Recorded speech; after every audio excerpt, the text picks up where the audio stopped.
لبيك اللهم لبيك لبيك لا شريك لك لبيك إن الحمد والنعمة لك والملك لا شريك لك لبيك اللهم jamaah yang ingin berangkat haji, niat sudah lurus, sudah berniat dengan betul, administrasi sudah diselesaikan, persiapannya sudah, tapi pada saat pas mau berangkat ternyata terhalang kendala, baik itu mungkin kendala terkait dengan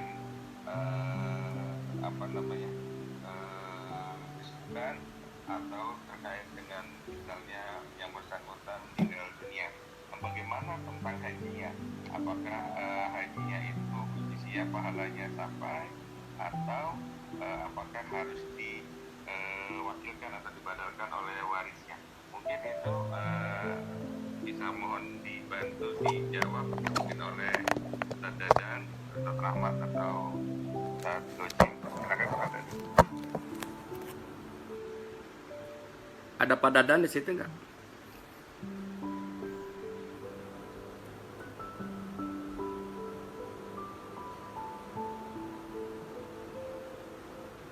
Baik, silakan kalau Ustaz Dadan nggak ada mungkin dengan Pak Abah Rahmat. Gimana Pak Haji tadi? Pak Haji, Jelas ya? iya. Intinya apa tadi Pak Haji? Pak Haji? Ya, Bar. Intinya apa tadi? Pertanyaannya kalau ini ada jamaah yang mau berangkat, sudah niat, ternyata pada saat mau keberangkatan terkendala, baik karena keadaan kesehatan mungkin, atau karena faktor lain, atau mungkin malah meninggal dunia. Nah ini bagaimana ini pahalanya? Apakah harus dibadalkan oleh warisnya atau seperti apa? Baik Pak Haji, Assalamualaikum warahmatullahi wabarakatuh. Bapak dan Ibu, apa kabar? Sehat selalu. Insya Allah kita akan dapat Lailatul Qadar di terakhir ini walaupun kita di rumah ya insya Allah. Haji itu kan dalam syaratnya ada 3 syarat. Ada kemampuan secara fisik, ada kemampuan secara ekonomi, ada kemampuan secara ilmi ya atau aman. Oleh karenanya kalau salah satu faktor itu tidak terpenuhi, misalnya ekonomi, dalam kasus saat ini sudah bayar tapi kemudian tiba-tiba masalah ekonomi seumpamanya ya, maka menjadi tidak mencukupi dari syarat kemampuan. Oleh karenanya hingga hajinya jadi tidak wajib dan tidak perlu dibadalkan yang seperti ini mah.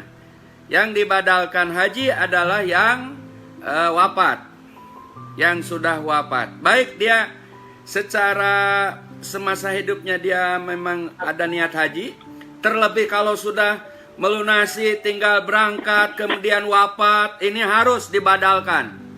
Kalau yang ini harus dibadalkan ya. Atau secara umum umat muslim memang ada niat haji sehingga para ulama membolehkan badal haji. Tetapi dalam kasus ini orang yang sudah melunasi tapi karena ekonomi sehingga dibatalkan, sehingga uang yang sudah didaftarkan diambil lagi, maka tidak perlu untuk dibadalkan. Pak Haji Rudi, seperti itu Pak jawabannya Pak. Baik, terima kasih Abah penjelasannya. Ada satu lagi ini Ya. Pertanyaannya masuk. Ini sih mengenai ini Abah, mengenai pelaksanaan haji, mengenai tawaf ifadah, mungkin pernah dibahas waktu itu sama Abah. Untuk wanita yang sedang haid, kalau waktu itu ditunggu sampai pulang, tapi gimana kalau sampai pulang masih haid, Abah Rahmat? Bagaimana ini solusi? Ya, salah satu daripada melaksanakan tawaf syarat itu baik tawaf sunnah, baik tawaf kudum, baik tawaf ifadah, baik tawaf wada, baik tawaf sunnah adalah harus dalam keadaan suci. Sering terjadi di musim haji, ibu bapak, terutama ibu-ibu ya, baik di umroh baik di haji, terlebih di haji nuansa mau pulang sudah dekat. Kita belum tawaf ifadah, tapi pas mau tawaf ifadah ternyata datang bulan. Sementara waktu untuk suci dan antara pulang sangat sedikit. Oleh karenanya dalam fatwa Imam Ibnu Qayyim al-Jauziyah, dalam kondisi yang seperti ini ibu, maka ibu tawaflah. Tawaf dalam kondisi yang seperti ini, tawaf saja, dan tawafnya disegerakan, maka insya Allah memenuhi daripada rukun hajinya, sehingga ibunya tetap sah untuk melaksanakan haji. Tapi kalau waktunya masih leluasa ke pulang, maka ditunggu dulu sampai suci. Kalau waktunya masih cukup, ya masih lama. Tapi kalau sudah mepet ke pulang ke tanah air, belum tawaf ifadah, maka ibu-ibu yang datang bulan, insya Allah kami tetap akan tawaf ifadohkan. Jadi jangan khawatir ibu ya. Begitu Pak Rudi. Ya, baik. Terima kasih, Abah. Jadi tadi terkait dengan teknis pelaksanaan nanti Bapak dan Ibu, untuk pergerakan teknis maka nanti akan kami sesuaikan dengan kondisi yang ada di lapangan pada saat berhaji. Ini ada masih satu lagi ini. Siapa Haji? Oh, sekali lagi apa? Mohon maaf, ini mengenai ini juga teknis mungkin sudah pernah disampaikan, tapi tidak apa-apa kalau mau dijelaskan kembali. Ya. Ada yang bertanya tentang tarwiyah, ya. Jadi tarwiyah itu karena ada sebagian jamaah haji yang melaksanakan dan ada yang tidak melaksanakan. Mungkin bisa dijelaskan sedikit tentang tarwiyah ini pekerjaannya apa? Silakan. Baik.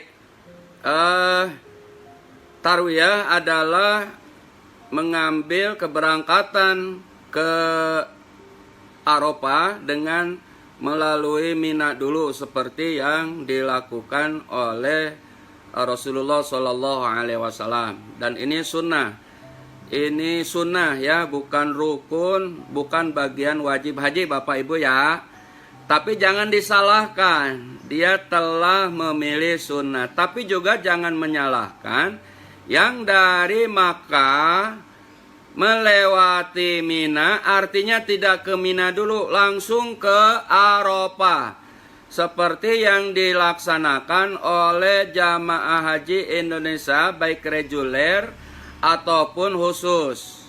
Tidak salah. Kenapa? Karena ini bukan masalah rukun haji dan bukan masalah wajib haji. Ini sunnah, itba'us sunnah bin Nabi sallallahu alaihi wasallam. Dan ketika kita mau mengambil cara yang model seperti ini, maka harus ada perjanjian, letter of intent di atas kertas putih pakai materai dengan pihak muasasah. Kalau di haji reguler itu dengan ketua kloter, kemudian sampai bagian-bagian haji yang di atas ya di Saudi, termasuk maktab muasasah. Oleh karenanya secara umum kita akan menggunakan apa yang telah dilaksanakan oleh pemerintah Indonesia. Jadi tidak ke Mina dulu. Jadi kita akan langsung ke Arafah. Gitu Pak Haji Rudi. Baik, terima kasih Abah. Bapak dan Ibu, pertanyaan tadi yang mengenai tarwiyah sebenarnya lebih ke nanti teknis pergerakan kita di Saudi. Betul. Memang sampai saat ini belum kita bahas secara detail karena memang belum ada informasi resmi dari pemerintah Saudi mengenai haji ini seperti apa pelaksanaan ini tahun ini. Kita masih menunggu teknisnya. Nanti kalau sudah ada informasi lebih dan sudah ada kepastian, sudah ada, baru akan kami sampaikan kepada Bapak dan Ibu sekalian teknisnya nanti seperti apa. Yang diceritakan itu adalah yang sudah-sudah pergerakan kita tahun sebelumnya. Bapak dan Ibu, masih ada pertanyaan? Kalau tidak ada, maka di bulan Ramadan ini rangkaian manasik kita adalah dari 3 kali minggu, yaitu hari Senin, Rabu, dan Jumat. Alhamdulillah sudah terlaksana dan tinggal menyisakan satu pertemuan kembali, yaitu di hari Jumat, hari ke-29 insya Allah Ramadan besok. Nanti setelah Ramadan selesai, maka jalur manasik online akan tetap dilaksanakan.